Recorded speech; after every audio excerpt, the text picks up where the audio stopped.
Boa noite, queridos. Que a graça e a paz de Jesus esteja em seu coração. Amém? Eu tenho pensado sobre algo que Deus tem colocado no meu coração, sobre coisas que acontecem na nossa vida. Muitas pessoas me procuram para falar sobre alguma coisa que aconteceu, coisas que têm acontecido e coisas que parece que vão acontecer na vida de um de outros. E isso às vezes deixa a gente preocupado. Você já sabe daquela história, né? Que quando você começa a se preocupar com alguma coisa, muito com alguma coisa, parece que aquela coisa vai acontecer. Já ouviram isso? Uma expressão antiga, né? Parece que não deveria acontecer, mas acontece. E pensando nisso tudo, eu orei em relação a isso e eu me lembro de uma história. Eu quero contar essa história nessa noite para vocês. E essa história tem tudo a ver com fé, com esperança, com perseverança, com amor, com atitude e principalmente com propósitos eternos de Deus. E eu gosto muito de fazer uma coisa que as pessoas que estão ouvindo odeiam, mas é legal porque assim você se abre e dá risada também. Coloca a mão sobre o seu coração e você vai repetir comigo. Deus... Fala, gente, fala para Deus, não é para mim não. Deus é o dono da minha vida. Ele é o dono de todo o meu ser. Ele é Deus dos propósitos eternos. Amém. Você acredita nisso? Deus é o dono dos propósitos eternos. Eu quero te falar sobre isso nessa noite. Uma das coisas que eu mais tenho ouvido falar sobre pessoas que sofrem com aquilo que está acontecendo ao nosso redor. Algumas pessoas não conseguem perceber que o próprio Deus governa toda a nossa história. Algumas pessoas não conseguem perceber que Deus é o dono da história em todas as circunstâncias. E isso simplesmente traz um desespero enorme para a gente. A gente começa a não acreditar mais. E uma das coisas que começa a acontecer na nossa vida, quando a gente para de olhar para Deus assim, é que a primeira coisa que você faz, você então se afasta de Deus, perde a sua capacidade de percebê-lo, consequentemente a sua fé diminui, e aí logo você também se afasta daquilo que Deus está fazendo. Quando a gente então não enxerga o que Deus está fazendo, quando a coisa está acontecendo na nossa vida, a gente não percebe, e a gente começa então a achar que está tudo escuro, e a gente perde essa noção de que Deus é o dono dos propósitos eternos. Simplesmente o que acontece na nossa vida, a gente então vai deixando de lado tudo aquilo que Ele fez para nós também. Mas eu quero te lembrar uma história muito conhecida, em Gênesis capítulo 37, versículo 3. Abra comigo sua Bíblia. Gênesis capítulo 37, versículo 3. Eu quero ler com você.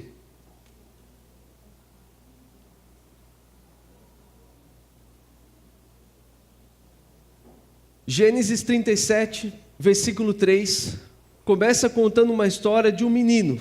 A história de um menino que era muito amado pelo pai. E esse menino que é muito amado pelo pai, acontece algo com ele. Ele é invejado, ele é maltratado. É a história de José do Egito. Eu quero que você acompanhe comigo. Diz assim no versículo 3: Jacó amava José mais que a qualquer outro de seus filhos, pois José havia nascido quando Jacó era idoso. Por isso, certo dia Jacó encomendou um presente especial para José, uma linda túnica. Os irmãos de José, por sua vez, o odiaram, pois o pai deles o amava mais que a todos os outros filhos. Não eram capazes de lhes dizer uma única palavra amigável. Certa noite José teve um sonho, e quando contou a seus irmãos, eles o odiaram ainda mais. Olha para mim um instante. Essa história é muito longa, ela ocupa vários capítulos do livro de Gênesis. É a história de como começa o povo de Deus. É a história de como Deus então vai salvar o seu povo através de um homem. É mais uma tipificação daquilo que Deus fez através de Jesus. Deus está mostrando novamente que um homem que Ele preparou vai salvar o seu povo. E a história começa sendo ele odiado pelas pessoas. Você já reparou que quando Deus tem seus propósitos eternos, no começo a gente não percebe de forma alguma? Já reparou que nessa história de José, ele nasceu num momento, parece que fora da curva, né? O pai já era idoso, o pai gosta mais dele que dos irmãos. Isso deixou evidente, fez com que os irmãos odiassem ele. E a história é assim. José, então, sendo odiado pelos irmãos, os irmãos tiveram uma grande ideia. Já sei, vamos pegar o irmão que o papai gosta. Sabe o filhinho do papai? Era José, o caçulinha. Vamos pegar o filhinho do papai e a gente vai fazer algo assim incrível com ele, vamos matar ele. E estava tudo certo, o plano estava pronto, mas de repente um dos irmãos foi tomado de compaixão e falou assim: gente, matar não, vamos vender ele como escravo, deixar ele sofrer aí para sempre, aí. Não precisa matar vai ser simples, deixa ele sofrer, para ele perceber que ele não é mais do que a gente. E era assim o coração deles estava. Agora eu te pergunto, o que pode acontecer com alguém que é tão amado por Deus? Será que José, sendo tão amado pelo pai, despertou essa fúria nos irmãos? Os irmãos conseguem fazer isso com ele? Será que nós, sendo amados por Deus, fúrias como essa não são despertadas para nós também? Sim, claro que são. Será que nós, tão amados por Deus, não sofremos como José sofreu? Sim, claro que sofremos. E o propósito de Deus está se cumprindo em toda a história. José, então, é colocado dentro de um buraco, de uma cisterna, e aí vem alguns mercadores, esses mercadores então passam por lá, e José é vendido para eles. E quando José é vendido, o que acontece? Então, é que eles levam José para uma terra longe, é o Egito. Chega lá no Egito, ele é comprado então por um capitão do exército, e esse capitão do exército então vê habilidades e dons em José. Mais uma coisa que eu aprendo com essa pequena história: Deus usa nossos dons e talentos no lugar que a gente tiver e no momento que a gente tiver. Não é porque a gente está lá no momento mal, meu irmão me traiu, meus irmãos me venderam, não, que eu não vou mais fazer nada para Deus também. José tinha plena convicção de quem Deus era, e isso começa a me motivar a entender que, seja a circunstância que eu estou vivendo, Deus continua sendo o dono da história. José dá indícios de sempre perceber isso na vida dele.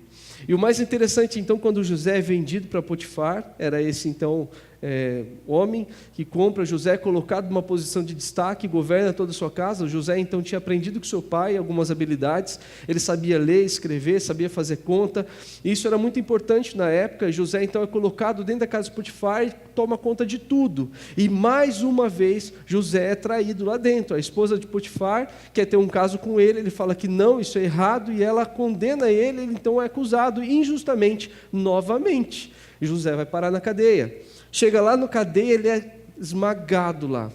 Era um presídio, então, que as pessoas achavam de fato que ele havia feito isso. Era um forasteiro, era um estrangeiro, estava lá, e de fato José deve ter feito aquilo. Todo mundo pensava assim. Então maltratavam José, o filhinho de papai, maltratado na cadeia, injustamente novamente. Agora pare e pense um pouquinho. Quantas circunstâncias a gente passa na vida, situações que a gente vive, que talvez você não percebeu, que Deus continua trabalhando na história, mas a história, ela é escrita de altos e baixos. A história, muitas vezes, ela vai ser escrita de momentos bons e momentos ruins. Tem eu estava conversando com o Renato, nosso presbítero aqui, tem uma imagem que algumas pessoas colocam na internet, uma imagem de Jesus assim, fortão, né, na cruz assim, com os braços estendidos e um monte de pedra batendo no peito dele. Aí passou uma pedrinha assim por Jesus e acertou na cabeça de um lá, né, de outra pessoa. Aí o pessoal vai dizer: ei, Jesus, o senhor não está cuidando de mim? O que está acontecendo? Uma pedrinha passou por mim e não viu as pedras que Jesus está segurando lá. Eu acredito um pouco que é uma teologia muito equivocada essa, porque o correto é: Jesus é suficientemente poderoso para segurar todas as pedras. Você acredita nisso? Não precisa, ele não vai falar assim: desculpa aí, essa aí não deu para segurar. Ele não vai fazer isso. Ele é suficientemente poderoso para segurar todas as coisas. Mas por que algumas ainda acontecem com a gente? Porque tem gente que precisa tomar uma pedrada na cabeça. Já reparou nisso? Tem gente que precisa tomar um pedala, acorda para a vida. Tem gente que precisa tomar, tá alagada, já sabe que está alagada? Na nuca assim? Acorda, vira gente. Você está aqui quanto tempo, não está me percebendo? Você está aqui fazendo tanta coisa e está esquecendo para quem você está fazendo? Você está aqui vivendo para os propósitos errados da sua vida? Tome pedrada na cabeça, eu tenho certeza. Isso significa estar diante dos propósitos eternos de Deus. Deus, Ele permite.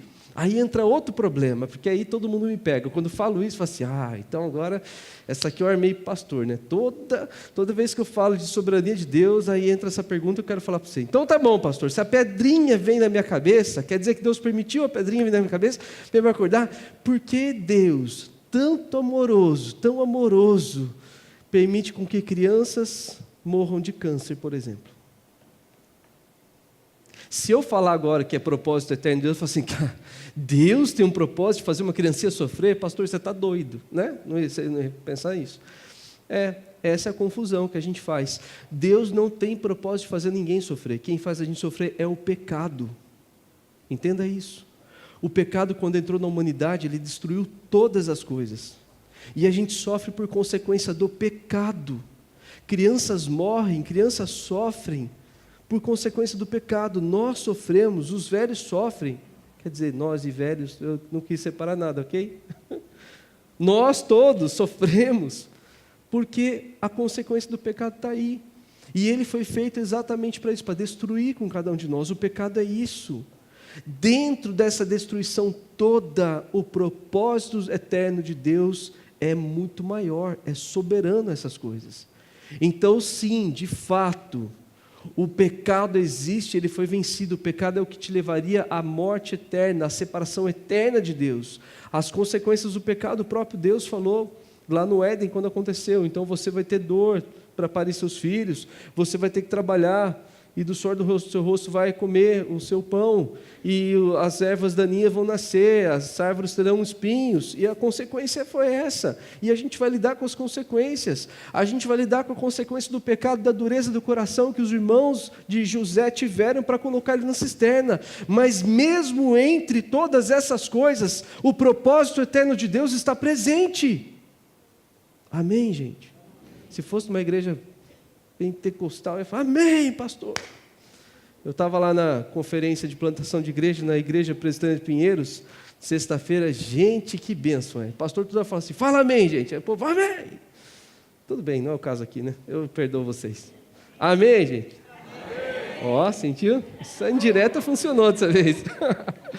E o mais legal é que quando a gente percebe que os propósitos eternos de Deus são soberanos a qualquer coisa, a qualquer problema, a gente começa a descansar nele. Por mais que a gente viva as dificuldades da presença do pecado, Deus está presente. Amém? Amém. E sabe por quê que eu posso te falar isso com toda certeza? Porque é a palavra dele que garante isso. Deus, ele nunca deixa os seus propósitos para outro dia. Deus, ele nunca deixa com que outras coisas aconteçam sem ele estar presente. Ele fala assim, um texto que a gente recentemente leu aqui, você acha que Deus, ele permite com que pardais caiam, porque foram mortos, para serem comidos, sei lá, foram mortos, vocês valem muito mais do que pardais, vocês, eu mesmo cuido, olhe para o lírio dos campos, se vestem com tanto esplendor, que dirá vocês, meus filhos, Jesus está falando isso, em outras palavras, e a gente consegue entender que quando Deus é o dono dos propósitos da nossa vida, muita coisa é nova para a gente. E quando eu olho para a história de José, eu aprendo tanta coisa. Uma das coisas que eu aprendo é que de fato o pecado existe e eu sempre vou sofrer consequências dele. Não significa que Deus permite com que a gente sofra por conta do pecado. O pecado existe, ponto final.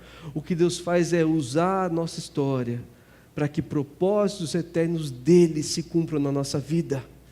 Talvez você esteja se perguntando assim, como pode eu, pastor, sendo um filho amado de Deus, poderia até dar uma exagerada, sendo princesa do Senhor, né, sendo príncipe amado, varão valoroso de Deus, como pode eu, pastor, estar sofrendo tanto assim? Será que Deus não me ama?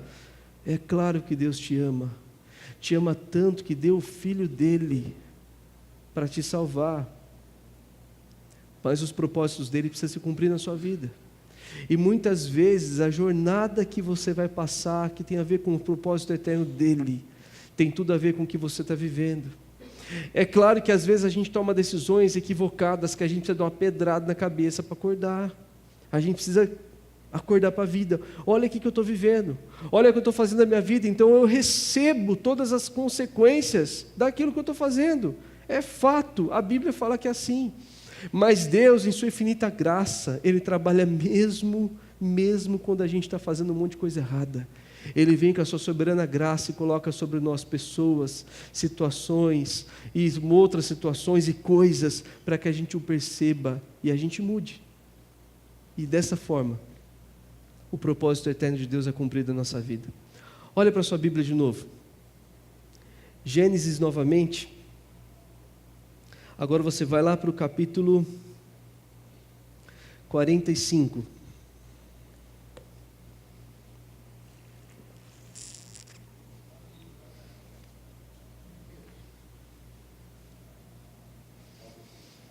Gênesis 45, a partir do versículo 1, vamos ler? José não conseguiu mais se conter, havia muita gente na sala, e ele disse a seus assistentes: saiam todos daqui. Assim ficou a sós com seus irmãos e lhes revelou sua identidade.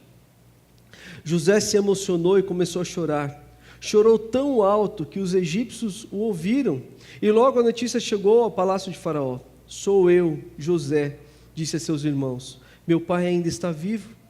Mas seus irmãos ficaram espantados ao se dar conta de que o homem diante deles era José, que até perderam a fala. Cheguem mais perto, disse José. Quando eles se aproximaram, José continuou: eu sou José, o irmão que vocês venderam como escravo ao Egito.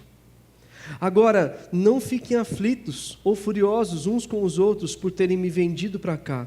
Foi Deus que me enviou adiante de vocês para lhes preservar a vida. Não fiquem aflitos. Foi Deus que me enviou adiante de vocês. Deus tinha um propósito a ser cumprido na vida de José e na vida de todo o povo. José percebeu isso. Diante de tanta dor, diante de tanta coisa que ele poderia falar diante dos seus irmãos.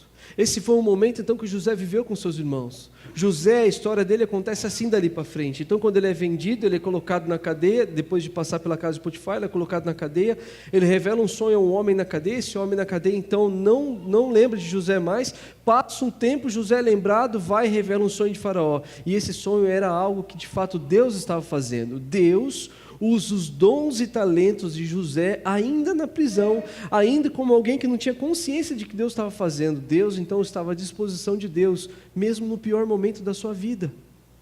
Ele se dispõe, e Deus usa seus dons e talentos. E então José é colocado no topo máximo, somente abaixo de Faraó, dentro do Egito, alguém que mandava em todas as coisas. E aí veio um período de fome, e o Egito estava preparado, porque José foi preparado durante a sua vida toda para cumprir os propósitos eternos de Deus. Naquele momento da história, Deus usou um homem para livrar todo o seu povo de morrer de fome naquela região. Então José, entendendo que agora Deus havia feito, José percebe que todo o povo em volta está com muita fome, somente o Egito pode ajudar. Ele percebe seus próprios irmãos vindo até ele. Se ele não atendesse aquele pedido, acabaria a nação que Deus estava criando. E ele nem sabia disso. Dá para você ter noção? Propósitos eternos de Deus é para a gente viver.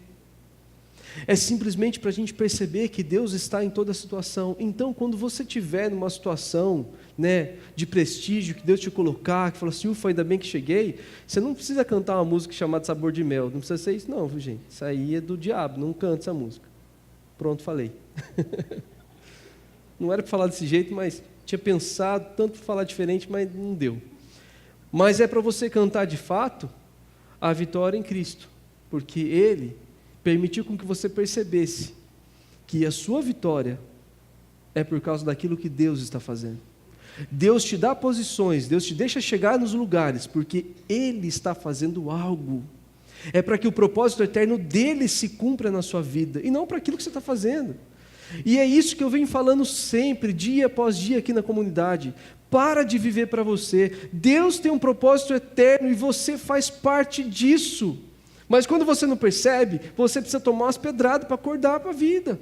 Quando você não percebe, algumas coisas vão acontecer sempre na sua vida. Por mais que você perceba também, não está imune a não acontecer nada, vai acontecer também. Mas o que você tem que entender é que quando você quer viver só para você, se torna muito mais difícil. Mas quando você percebe que você faz parte de um plano muito maior de Deus na história, a sua vida passa a ter um sentido, um significado. Então eu quero contar uma coisa para você. Deus criou você com tanto amor, apesar de você não acreditar nisso por causa da sua história. Deus colocou pessoas que te amam e outras que te traíram, mas Ele sempre esteve na história, apesar de você não acreditar nisso. Deus, Ele proporcionou que a gente passasse, que você passasse dificuldades terríveis. E Ele sempre esteve presente. E às vezes você não percebeu Ele na história. Deus te deu possibilidades hoje de ajudar pessoas. Você não está fazendo isso porque você é bonzinho. Você está fazendo isso porque Deus está conduzindo a história. Deus te dá a oportunidade de mudar a sua vida de uma hora para outra. Deus te dá a oportunidade de repente você chegar ao fundo do poço e alguém te estender a mão para alguma coisa acontecer na sua vida. É porque Ele é o dono da história. E quando você percebe isso, a sua vida passa a ter sentido e significado. Que os propósitos eternos de Deus são cumpridos na nossa vida.